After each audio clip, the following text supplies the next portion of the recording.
नाशिक महानगरपालिकेच्या निवडणुकीसाठी नामनिर्देशन अर्ज दाखल करण्याची सुरुवात आजपासून झाली असली तरी आज पहिल्या दिवशी एकही अर्ज दाखल झालेला नाही।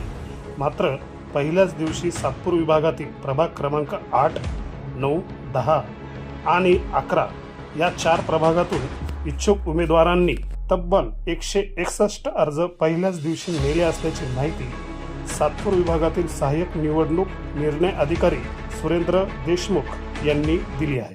सुरेंद्र देशमुख, सहाय्यक निवडणूक निर्णय अधिकारी, प्रभाग क्रमांक 8 ते 11, नाशिक महानगरपालिका।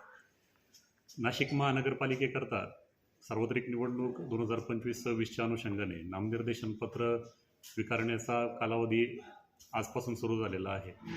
प्रभाग क्रमांक 8 ते 11 याकरता आजच्या दिवशी आपल्याकडं एकही नामनिर्देशन पत्र अद्याप प्राप्त झालेलं नाही। नामनिर्देशन पत्रांच्या विक्रीमध्ये प्रभाग क्रमांक 8 साठी 37 नामनिर्देशन पत्र, 9 साठी 20, 10 साठी 49 आणि 11 साठी 55 अशी एकूण 161 नामनिर्देशन पत्रांची विक्री आतापर्यंत करण्यात आलेली आहे।